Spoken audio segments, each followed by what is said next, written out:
السلام علیکم ورحمۃ اللہ وبرکاتہ۔ آج آپ کے لیے لے کر آئے ہیں قاضی حنیف کا بیان کو پورا دیکھیں اور ہمارے چینل کو سبسکرائب کریں۔ قرآن کریم میں ایک جگہ شیطان لعین نے قسم کھائی، میں دائیں سے آؤں گا، بائیں سے آؤں گا، آگے سے آ کے بہکانے کی کوشش کروں گا، پیچھے سے آؤں گا، غرض ہر طرف سے آ کر تیرے بندے کو ناشکرا بناؤں گا۔ بے شک مالک کی کائنات نے مقابلے میں قسم کھائی۔ اللہ پاک جل شانہ فرماتے ہیں، اور شیطان مردود، میرے بندے کے گناہ سمندر کے جھاگ کے برابر ہوں، پہاڑ کے وزن کے برابر ہوں، درختوں کے پتوں کے برابر ہوں، ساری زمین کے ذرات کے برابر ہوں، مجھے اپنی کبریائی کی قسم، مجھے اپنی الوہیت کی قسم، مجھے اپنی شان کبریائی کی قسم، مجھے اپنی وحدانیت کی قسم، مجھے اپنی بے نیازی کی قسم، میرا بندہ کتنا ہی گناہگار ہوگا، سر جھکانے کی دیر ہے، میں معاف کرنے کو تیار ہوں۔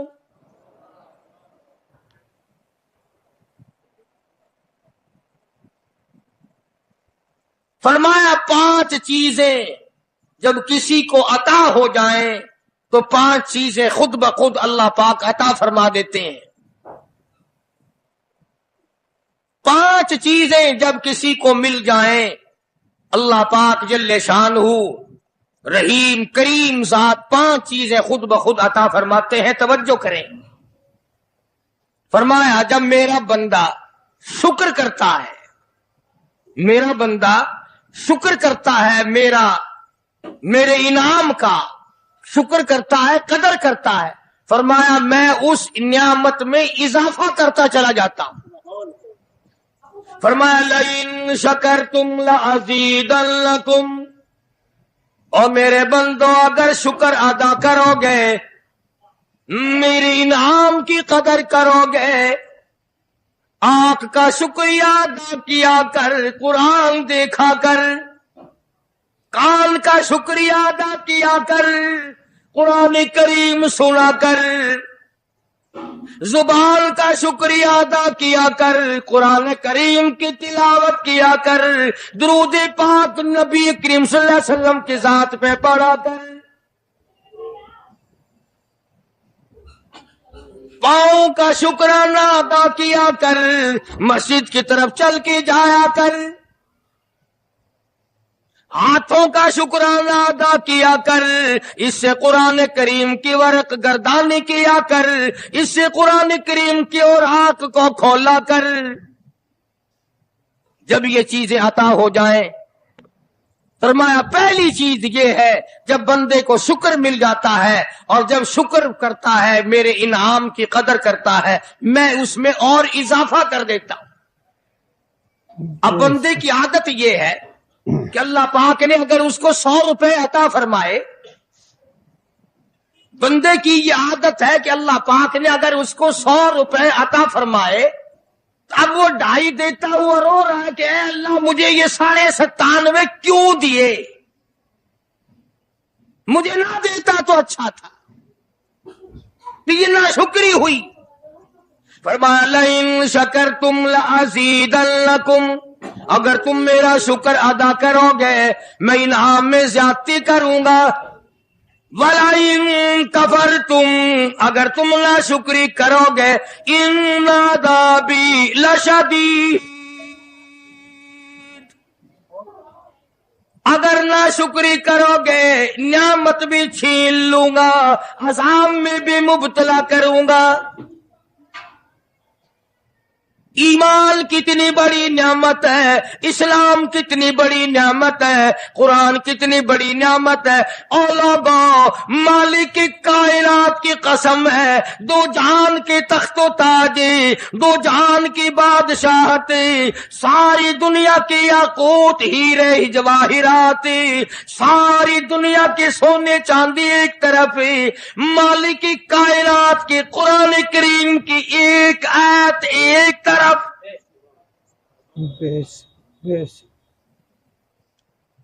اندازہ تو لگا اس کی مہربانی کا اندازہ تو کر. فرمایا شکر ادا کرتے جاؤ، انعام زیادہ لیتے چلے جاؤ. اگر ناشکری کرو گے نعمت بھی چھین لوں گا، سلب کر لوں گا اور عذاب میں بھی گرفتار کروں گا. دوسری فرمایا اگر صبر کرو گے تو میں تمہارے اجر کو بڑھا دوں گا. فرمایا انما یوفی الصابرون اجرهم بغیر حساب. صبر کرنے والوں کا حساب و کتاب نہیں. اللہ غنی. علماء کرام نے لکھا ہے میدان محشر برپا ہوگا، قیامت برپا ہوگا، نفسی نفسی کا عالم ہوگا، بڑے بڑے انبیاء نفسی نفسی پکار اٹھیں گے. ایک منادی ندا کرے گا، ایک پکارنے والا پکارے گا، آواز آئے گی اہل فضل لوگ آؤ اور جنت میں چلے جاؤ. ایک طبقہ اٹھے گا، ایک جماعت اٹھے گی، جنت کا رخ کرے گی. فرشتے پوچھیں گے کدھر چلے ہو؟ وہ کہیں گے جنت میں. فرشتے کہیں گے حساب و کتاب سے پہلے؟ وہ کہیں گے ہاں حساب و کتاب سے پہلے اللہ نے ہمیں عطا فرما دی. پھر اعلان ہوگا صبر والے لوگ کہاں ہیں؟ تو ایک جماعت اٹھے گی اور جنت کی طرف چلے گی. فرشتے پوچھیں گے تم کہاں چلے ہو؟ وہ کہیں گے ہم جنت کی طرف چلے ہیں. کیا ابھی تو حساب و کتاب بھی نہیں ہوا؟ وہ لوگ کہیں گے مالک کائنات نے ہم پر اتنا بڑا کرم فرمایا. فرمایا جاؤ، تم نے میرے نام کی وجہ سے جو مصیبت اٹھائی تم نے ان کا حساب نہ کیا، آج تمہارا حساب میں نہیں کرتا. سبحان اللہ. تو فرمایا صبر کرنے سے اتنا بڑا ثواب عطا ہو جاتا ہے جو ختم نہیں ہوتا. تیسری چیز اگر عطا ہو جائے تو اللہ پاک اس کے ساتھ والی چیز خود بخود عطا فرما دیتے ہیں. اگر استغفار کی توفیق ہو جائے تو بخشش لازمی ہو جاتی ہے. فرمایا فَقُلْتُ اسْتَغْفِرُوا رَبَّكُمْ إِنَّهُ كَانَ غَفَّارًا. پکارا اس اپنے پروردگار کو، واستغفر اللہ ان اللہ غفور رحیم. فرمایا میں خدا معافی دینے والا ہوں. جھولی پھیلا طلب کر، مانگ تو صحیح، میں تجھے اتنا دوں گا ختم کبھی نہیں ہوگا. تو استغفار کی جب توفیق ہو جائے تو مغفرت عطا ہو جاتی ہے. اور چوتھی چیز جب توبہ کی توفیق ہو جائے تو قبولیت بھی ساتھ ساتھ آ جاتی ہے. فرمایا وَهُوَ الَّذِي يَقْبَلُ التَّوْبَةَ وَيَعْفُو عَنِ السَّيِّئَاتِ. وَهُوَ الَّذِي يَقْبَلُ التَّوْبَةَ عَنْ عِبَادِهِ. میں اپنے بندوں سے برائیوں کو مٹا دیتا ہوں جب ان کو توبہ کی توفیق دیتا ہوں، ان کے گناہوں کو بدل کر نیکیاں بنا دیتا. اور پانچویں چیز فرمائی میں اپنے بندے کو دعا کی توفیق پھر دیتا ہوں، پہلے قبولیت کا ارادہ کر کے بیٹھ جاتا ہوں. دعا کی توفیق پھر ملتی ہے، پہلے قبولیت کا پروگرام پہلے بن جاتا ہے. تو اللہ پاک کی کتنی بڑی کریمی ہوئی کہ رمضان المبارک کا مہینہ آیا. امام الانبیاء محبوب کبریا حضرت محمد مصطفیٰ صلی اللہ تعالی علیہ وسلم کی ذات اقدس ہے. گہری گہری سوچ میں ہیں، ٹھنڈے ٹھنڈے سانس لیتے ہیں. رنج کا سبب کیا ہے؟ پریشانی کی وجہ کیا ہے؟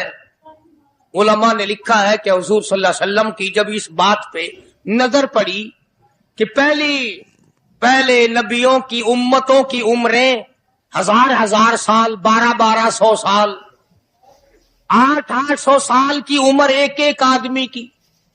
اب انہوں نے نیکی کی تو اور میری امت کی عمریں 50-60 سال کی، تو مقابلہ کیسے ہوگا؟ میری امت نیکیوں میں پہلے نبیوں کی امتوں سے گھٹ جائے گی. حضور کریم صلی اللہ علیہ وسلم کو اس بات کا رنج ہوا. تو اللہ پاک نے فرمایا کالی کملی والے عمروں کو دیکھ کر گھبرانا، رنجیدہ نہ ہو. میرے محبوب تیرا رنج مجھ سے نہیں دیکھا جاتا. میں تیری امت کو ایک رات ایسی عطا کرتا ہوں جو 1000 مہینے سے زیادہ بہتر ہے. یعنی ایک رات کی اگر عبادت کسی کو مل جائے، ایک رات کا پورا جاگنا اللہ اللہ کی کسی کو توفیق ہو جائے تو 83 سال 4 مہینے کا ثواب ملتا ہے.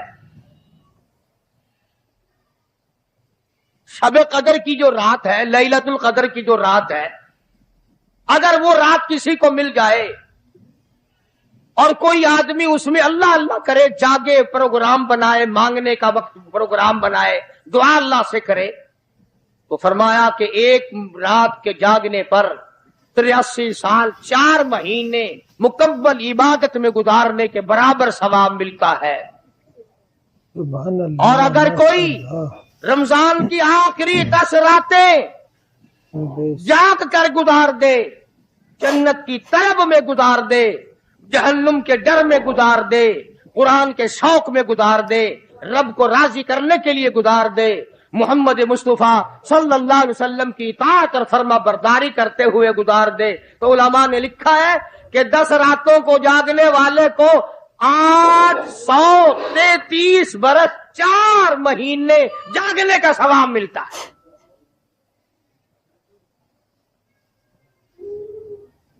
مگر دوستو یہ ساری باتیں یقین کی ہیں. اب تم یہ سمجھ رہے ہوں گے کہ بغیر دیکھے جہان کی بغیر دیکھے ہوئے جہان کی کہانیاں کہہ رہا ہے. نہ جنت دیکھی، نہ دوزخ دیکھا، نہ موت کا ذائقہ چکھا، نہ قبر کا اندھیرا دیکھا. اور لوگوں، امام الانبیاء محبوب کبریا حضرت محمد مصطفیٰ صلی اللہ تعالی علیہ وسلم کی زبان پہ یقین کر، نبی کی بات پہ یقین کر، نبی کے فرمان پہ یقین کر، اللہ کے قرآن پہ یقین کر، اللہ کے کلام پہ یقین کر. خدا کی قسم تیری آنکھوں کی دیکھی بات غلط ہو سکتی ہے، کالی کملی والے کا فرمان غلط نہیں ہو سکتا.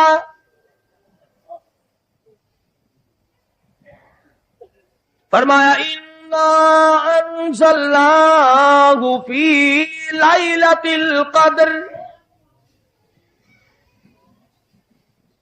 یہ وہ رات ہے برکتوں والی، رحمتوں والی، خیر والی، سعادت مندی اور خوش بختیوں والی رات ہے. فرمایا رمضان کی شب قدر کی رات وہ ہے جس میں میں نے لوح محفوظ سے، عرش عظیم سے قرآن کریم اتارا. اب ہم پہلے قرآن کریم کو نعمت جانے جبھی تو بات بنے.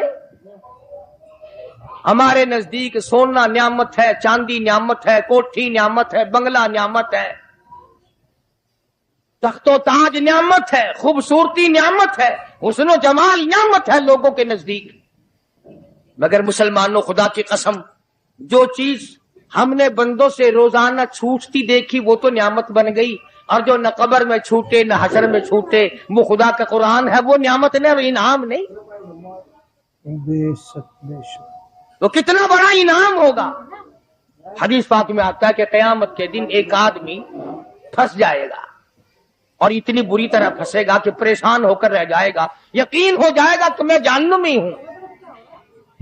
ایک بڑا خوبصورت آدمی آئے گا اور آ کے کہے گا آپ نے مجھے پہچانا؟ وہ بندہ کہے گا نہیں. فرمایا ٹھیک ہے، تو ہے تو گناہگار، پر یاد رکھ رمضان میں غیر رمضان میں تو میری تلاوت کیا کرتا تھا، تو میری عزت کرتا تھا، تو میرا اکرام کرتا تھا، میرا اعزاز کرتا تھا، میری ساتھ تیری محبت تھی، اور میں اللہ کا کلام ہوں، اللہ کا قرآن ہوں، بے وفا نہیں. برادری چلی گئی، خاندان چلا گیا، اولاد چلی گئی، بیوی چلی گئی، قبیلے والے چلے گئے، یار دوست چلے گئے، میں خدا کا قرآن تیری ساتھ ہمیشہ وابستہ رہوں گا. بے شک بے شک. علماء نے لکھا ہے پھر وہ قرآن کریم اس بندے سے پوچھے گا، سارے کہو سبحان اللہ. وہ قرآن کریم کا جو بندہ بنا ہوا ہوگا وہ اس آدمی سے کہے گا تیرے ماں باپ کہاں ہیں؟ سبحان اللہ سبحان اللہ، تیرے ماں باپ کہاں ہیں؟ وہ کہے گا میں تو اپنی میں گرفتار تھا، مجھے اپنے ماں باپ کا پتہ نہیں۔ جب تلاش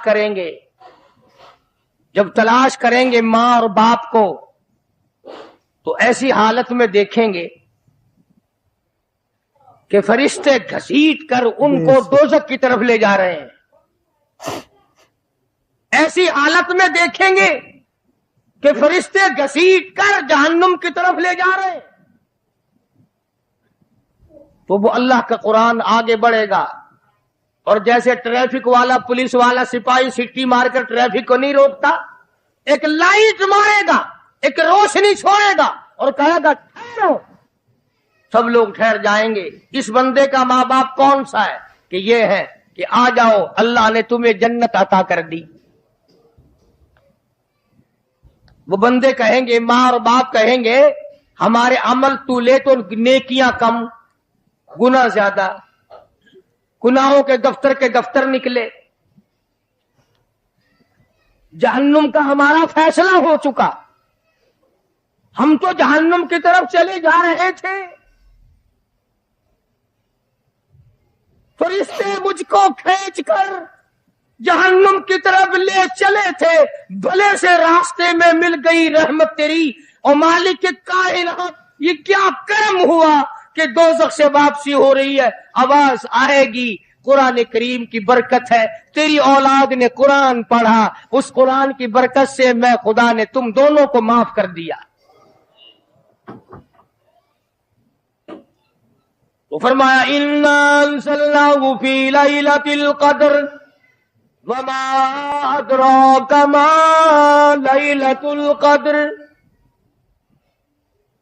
یہ شب قدر وہ رات ہے، لیلۃ القدر وہ رات ہے۔ علماء کا اس میں اختلاف ہے کہ وہ رات ہے کون سی۔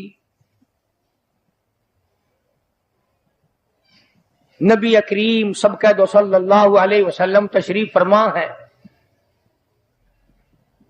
ایک صحابی نے پوچھا یا رسول اللہ صلی اللہ علیہ وسلم شب قدر کیا چیز ہے؟ فرمایا ایک رات ہے۔ پھر اسی صحابی نے پوچھا وہ کس مہینے میں ہے؟ فرمایا رمضان کے مہینے میں ہے۔ پھر اس صحابی نے پوچھا کون سی رات ہے؟ فرمایا آخری عشرے کی تاک رات ہے، اور غصے ہو کر کے فرمایا اب نہ پوچھیو۔ تو اس حساب سے 21ویں 23ویں 25ویں 27ویں 29ویں رات ہوئی، مگر نبی کریم صلی اللہ علیہ وسلم کا جو اعتکاف تھا وہ بالاجماع اور بالاتفاق 20ویں رات سے شروع ہوتا ہے، تو سارا ہی عشرہ شب قدر کا ہوا۔ ہر رات کو حاصل کرنے کی، جاگنے کی کوشش کی جائے۔ فرمایا وہ شب قدر ہے کیا چیز؟ ابادی لیلۃ القدر خیر من الف شہر، وہ لیلۃ القدر والی رات جس میں جنت کو تیار کیا گیا، جنت میں درخت لگائے گئے، جنت میں پھول لگائے گئے، جنت کو سجایا گیا، جنت کی نہروں کو کھولا گیا، تنزل الملائکۃ والروح،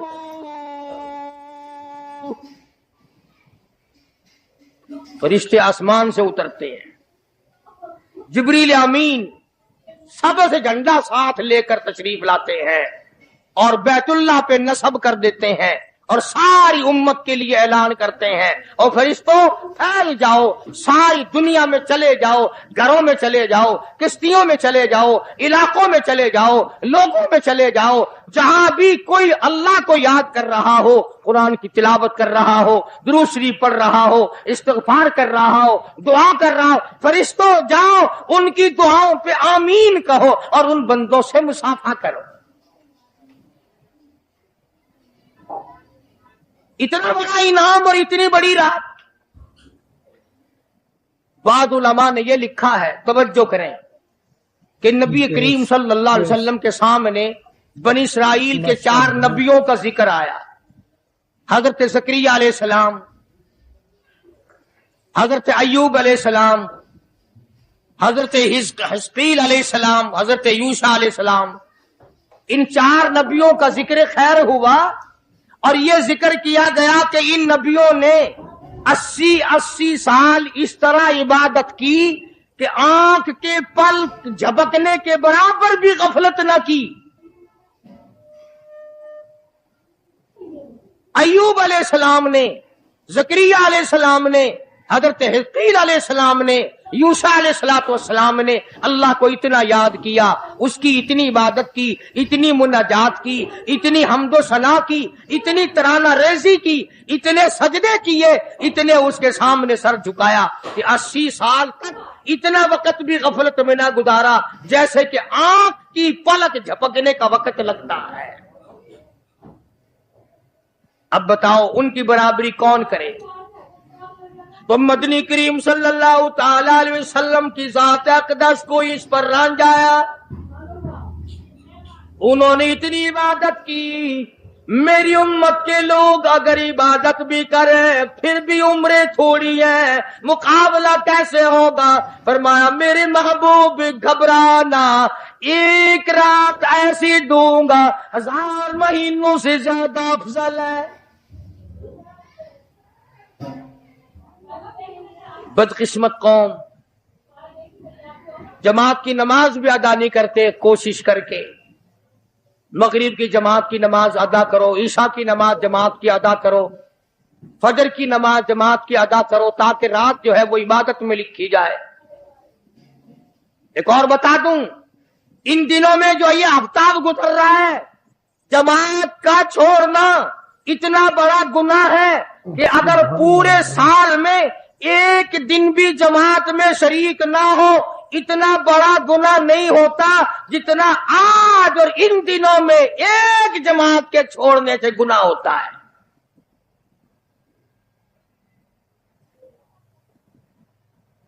اور رحمت دو عالم صلی اللہ علیہ وسلم نے فرمایا کہ اس رات میں اللہ پاک اکثر اور بیشتر لوگوں کی مغفرت فرما دیتے ہیں، مگر 3 قسم کے 4 قسم کے آدمیوں کی نجات اب بھی نہیں ہوتی۔ مشرک کی نجات نہیں، دل میں کینہ رکھنے والے کی مغفرت نہیں، گھر میں تصویر شوقیہ رکھنے والے کی بخشش نہیں، گھر میں کتا اور خنزیر رکھنے والے کی بخشش نہیں، اور اس گھر میں رحمت کا فرشتہ داخل ہی نہیں ہوتا جس گھر میں بدماشی بدکاری کر کے کوئی مرد اور کوئی عورت بے غسلہ پڑا ہو۔ کس قدر اللہ تبارک و تعالیٰ کی پھٹکار ہے ان لوگوں پر جو محمد عربی صلی اللہ علیہ وسلم کی اطاعت اور فرما برداری نہ کرے۔ اتنا بڑا انعام، اتنا بڑا اجر، اتنی بڑی اللہ کی نعمت اور مہربانی اور اس کی قدردانی نہیں۔ فرمایا اس رات میں ساری رات اللہ پاک کی طرف سے ندا آتی ہے، اور گناہگار آ میں تجھے معاف کر دوں، اور بیمار آ میں تجھے شفا عطا کروں، اور تنگ دستی آ سوال کر میں تیری تنگ دستی کو دور کر کے فراخی عطا کر دوں۔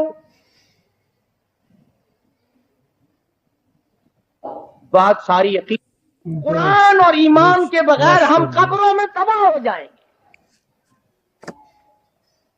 حدیث میں آتا ہے نماز قضا کرنے کی وجہ سے اللہ پاک کی طرف سے قبر میں عذاب ہوتا ہے، ایک سانپ اتنا زہریلا،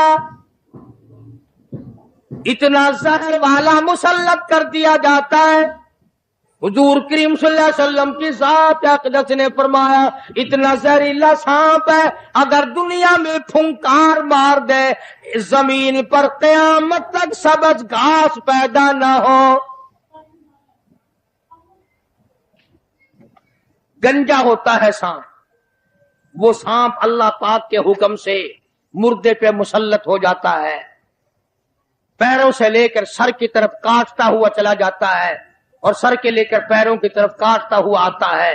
اور علماء نے لکھا ہے کہ اس کو زبان بھی اللہ نے دے رکھی ہے، وہ کہتا ہے فجر کی نماز قضا کرنے کی وجہ سے مجھے حکم ہے کہ میں تجھے ظہر کی نماز تک ماروں، اور ظہر کی نماز قضا کرنے کی وجہ سے عصر کی نماز تک ماروں، اور عصر کی نماز سے لے کر کے مجھے حکم ہے کہ تو نے عصر کی نماز قضا کی ہے اس کی وجہ سے مغرب تک ماروں، اور جب مغرب کی نماز تو نے قضا کی ہے اس کی وجہ سے عشاء تک ماروں، اور عشاء کی جو قضا کی ہے عشاء سے لے کر فجر تک ماروں، قیامت آ جائے میں تجھے مارتا ہی رہوں گا۔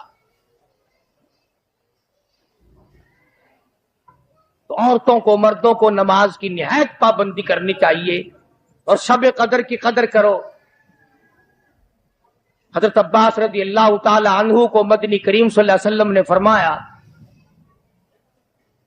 کہ اے عباس، میں تجھے ایک نماز ایسی بتاتا ہوں، یا ہر روز پڑھ لیا کر، یا تیسرے دن پڑھ لیا کر، یا ہفتے میں ایک دن پڑھ لیا کر، یا مہینے میں ایک دفعہ پڑھ لیا کر، یا سال میں ایک دفعہ پڑھ لیا کر، یا عمر میں ایک دفعہ پڑھ لیا کر، اللہ پاک تیرے سارے گناہ معاف کر دے گا۔ وہ ہے صلاۃ التسبیح کے نام سے نماز، صلاۃ التسبیح۔ سبحان اللہ، ماشاء اللہ، سبحان اللہ والحمد للہ ولا الہ الا اللہ واللہ اکبر ولا حول ولا قوت الا باللہ العلی العظیم۔ اس طرح سے پڑھی جاتی ہے شمار کر کر کے، لوگ جانتے ہیں، عورتیں بھی جانتی ہیں، جس کو پتہ نہ ہو بعد میں مجھ سے پوچھ لینا۔ ہاں تمہیں یہ تو سب کو پتا ہے نا کہ اگر 10 کا نوٹ توڑاؤ تو ایک ایک کے کتنے روپے آنے چاہیے، یہ سب کو معلوم ہے کہ 100 کا نوٹ اگر توڑائیں تو 10 کے کتنے آنے چاہیے، یہ سب کو پتا ہے کہ 5 کے نوٹ کے ایک ایک کتنے آنے چاہیے، اور یہ کسی کو پتا نہیں کہ جب دم نکل رہا ہو تو منہ سے کیا کہنا چاہیے، یہ سب کو پتا ہے کہ کوٹھی، بنگلے، ایئر کنڈیشن، محلات ہونے چاہیے، اور یہ کسی کو پتا نہیں کہ قبر کی وحشت اور اندھیری کوٹڑی میں روشنی کا انتظام بھی ہونا چاہیے۔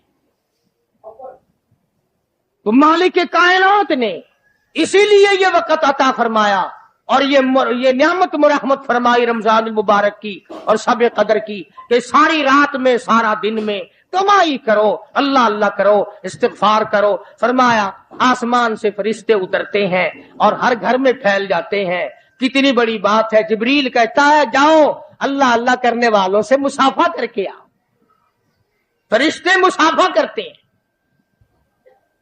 اور جب رمضان المبارک کی آخری رات آتی ہے اس کو لیلۃ الجائزہ کے نام سے کہا جاتا ہے، سارے مخلوق کے اللہ پاک مغفرت فرما دیتے ہیں، ساری امت کی بخشش اور نجات کا ذریعہ بنا دیتے ہیں۔ تو فرمایا تنزل الملائکۃ والروح فیہا بإذن ربہم من کل امر سلام ہی حتی مطلع الفجر۔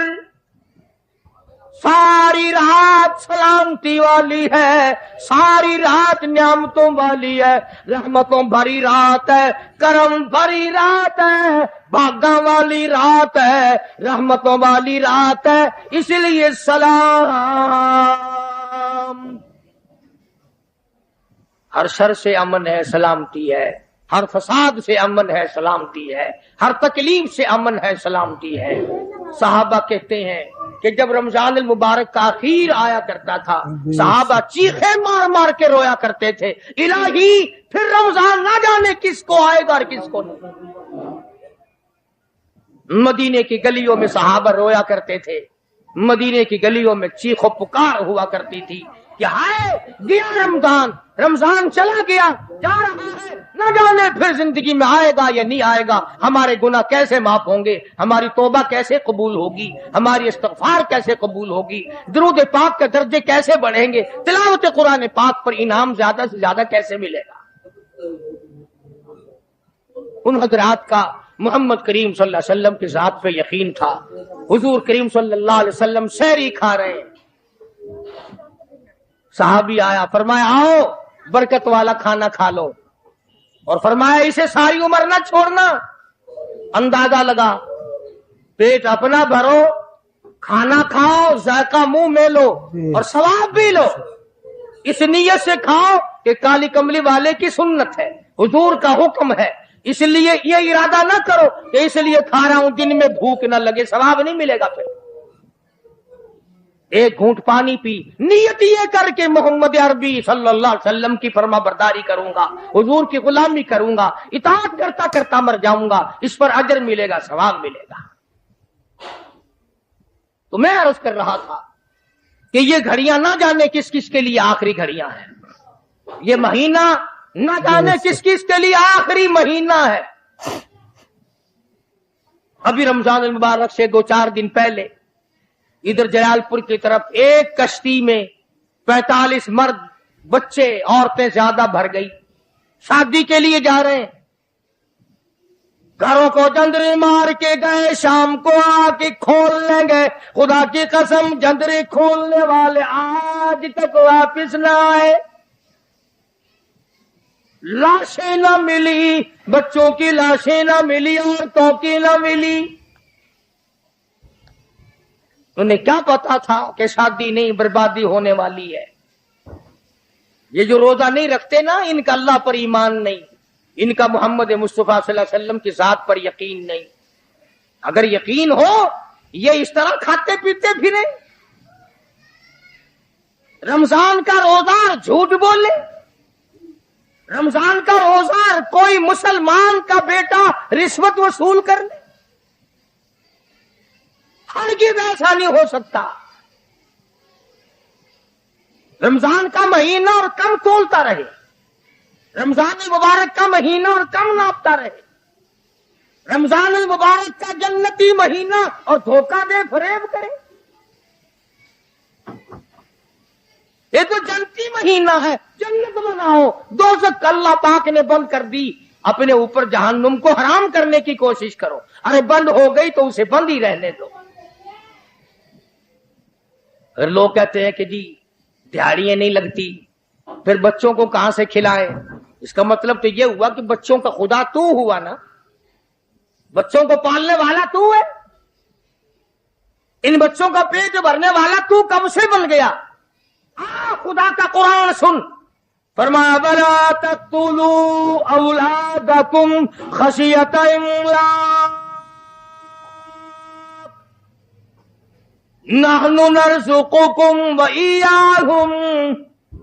اپنی اولاد کو قتل نہ کیا کرو، اپنی اولاد کو دیکھ کر تنگ نہ ہوا کرو، ان کا کپڑا کہاں سے لاؤں، ان کے لیے روٹی کہاں سے لاؤں، ان کا خرچہ پورا کیسے کروں؟ اللہ پاک فرماتے ہیں مجھے اپنی کبریائی کی قسم، ان کو تجھے بھی روزی ان معصوم بچوں کے صدقے میں مل رہی ہے۔ نحن نرزقکم وإیاہم، تیرا عمل، تیری کرتوت، تیری بدعمالی، تیری روح سیاہی اس قابل کہاں ہے کہ تجھے پانی کا گھونٹ دیا جائے، تجھے روٹی کا ٹکڑا دیا جائے؟ فرمایا مجھے اپنے مالک کائنات ہونے کی قسم ہے، مجھے اپنی بے نیازی کی قسم ہے، مجھے اپنی خدائی کی قسم ہے، یہ چھوٹے چھوٹے بچے، یہ بے گناہ، یہ معصوم جو تیرے گھر میں رہتے ہیں، ارے ان کی وجہ سے تجھے روٹی مل رہی ہے، ورنہ تجھے تو میں مٹی چٹانے کو بھی تیار نہیں۔ تو پھر بندہ خدا کیسے بنا؟ پالنے والی ذات خدا کی ہے، بندہ نہیں ہے۔ چلو اگر یہ بھی سوچا کہ یار ایک مہینے کی آمدنی اگر نہ کی تو کمی ہو جائے گی، تمہیں کیا خبر، اگر ایک ذرا سا رگڑا لگ گیا بیماری کا تو ڈاکٹر تو سارے مہینے کے پیسے ایک چکر میں لے جائے گا۔ توبہ توبہ توبہ۔ کل ہی بتا رہے تھے ہمارے حاجی صاحب کو داخل کرنے کے لیے گئے، ایک کمرے کے ایک دن کے 300 روپے، کولر والے کمرے کے ایک دن کا 150 اور اے سی والے کمرے کا ایک دن کا 300۔ اللہ تیری پناہ، اللہ تیری پناہ، اللہ تیری پناہ۔ یہ ڈاکٹر ہیں یا جہنم کے دروغے ہیں، پتہ ہی نہیں کہاں لے جاتے اتنے پیسے۔ ایک دن کے 300 ایک کمرے کے، دوائیوں کے بغیر۔ میری سمجھ میں تو آتا نہیں کہ یہ ڈاکٹر صاحبان ہے یا حضرت اسرائیل کا کنبہ ہے۔ ماشاءاللہ، یعنی 9,000 روپے مہینہ ایک کمرے کا ہو گیا نا۔ تو پھر یاد رکھو جنت بھی سستا نہیں ہے، بڑی قیمت ہے جنت کی، بڑی قیمت ہے۔ اور ویسے دیکھو تو کچھ بھی نہیں، ویسے دیکھو تو کچھ بھی نہیں۔ مالک بن دینار، سب کہہ دو رحمت اللہ علیہ، بزرگ ہے، اللہ والا ہے۔ اس کے سامنے سے ایک باندی گزری، ایک لڑکی گزری، بڑی خوبصورت ہے، بڑے کپڑے ہیں، بڑی خوشبو ہے، بڑی چٹک مٹک ہے، بڑا ہی ناز و نیاز ہے، اور بڑی عجب ہے، بڑی خود بینی ہے، بڑی حسینہ ہے، بڑی اکڑ اکڑ کے چل رہی ہے۔ مالک بن دینار رحمت اللہ علیہ نے اس لڑکی سے پوچھا کہ تیری کیا قیمت ہے؟ کیا قیمت ہے تیری؟ باندی تھی نا، پہلے زمانے میں باندیاں بکا کرتی تھی، کہ تیری کیا قیمت ہے؟ اس نے جب مالک بن دینار کے کپڑوں پہ نظر ڈالی، پھٹے پرانے غریب آدمی، کہنے لگی شکل تو دیکھو میری قیمت پوچھنے والے کی، خریدنے والا منہ تو بنا پہلے۔ اچھا اتنی عقل کرتی ہے، بتا تو صحیح تیری کیا قیمت ہے؟ وہ کہنے لگے اچھا تو ہی بتا فقیر، تو ہی بتا میری قیمت کیا ہے۔ تو مالک بن دینار فرمانے لگے میرے نزدیک تیری قیمت کھجور کی 2 گٹھلیاں، کھجور بھی نہیں، میرے نزدیک تیری قیمت کھجور کی 2 گٹھلیاں۔ تو بڑی ہنسی، انہوں نے کہا واہ واہ خوب قیمت لگائی میری، ذرا آؤ تو صحیح میرے مالک سے میری قیمت پوچھنا، جس کی وہ باندھی تھی۔ اس نے سوچا چلو میرا مالک 2 گھڑی ہنسے گا، دل لگی ہوگی، مذاق ہوگا۔ مالک بن دینار کو فقیر سمجھ کے ساتھ لے گئی اور وہاں جا کے کہنے لگی اپنے مالک سے کہ ذرا اس سے میری قیمت پوچھنا۔ انہوں نے کہا بھئی فقیر کیا قیمت ہے اس باندی کی؟ انہوں نے کہا جی کھجور کی 2 گٹھلیاں۔ انہوں نے کہا اتنی کم قیمت کیوں؟ مالک بن دینار فرمانے لگے اس میں عیب بہت زیادہ ہے، خامیاں ہیں، نقص بڑے ہیں، پسینہ آ جائے تو بدبو آنے لگی، منجن مساگ نہ ملے تو دانت میلے ہو جائے، سرما نہ ڈالے تو آنکھیں اچھی نہ لگے، سر میں تیل نہ لگائے تو ڈین نظر آئے، کپڑے صاف نہ ہو تو چڑیل نظر آئے، پیشاب رک جائے بیمار نظر آئے، پخانہ رک جائے بیمار نظر آئے، ہوا رک جائے بیمار نظر آئے، کھانے کو نہ ملے تڑپ تڑپ کے مر جائے، پانی نہ ملے ترس ترس کے مر جائے۔ جس لڑکی میں اتنے عیب ہو، کھجور کی 2 گٹھلیوں سے زیادہ اس کی کوئی قیمت نہیں۔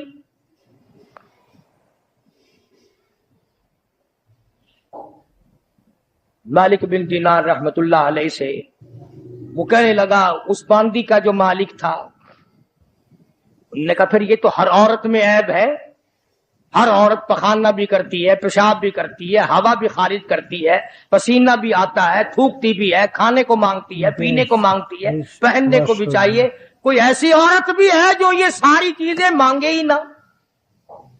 مالک بن دینار رحمت اللہ علیہ فرمانے لگے ہاں میرے پاس ہے، نہ تجھ سے کپڑا مانگے، نہ کھانے کو مانگے، نہ پینے کو مانگے، نہ مساگ مانگے، نہ سرما مسی مانگے، نہ میک اپ کا سامان مانگے، نہ کپڑا مانگے، کوئی شاید اس سے نہ مانگے، نہ نیند آئے، نہ بیمار پڑے، نہ ڈاکٹر لانا پڑے، نہ حکیم لانا پڑے، کوئی بلانا بھی نہ پڑے۔ مالک بن دینار کہتے ہیں میرے پاس ایسی عورت ہے نہ تیری موت آئے نہ اس کی موت آئے، نہ جدائی کبھی بھی ہو۔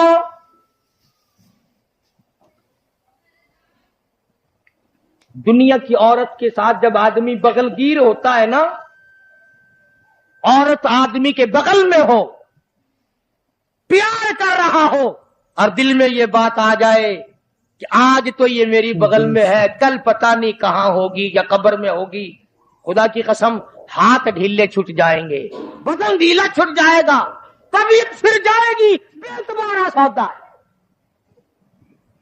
تو اس باندی کے مالک نے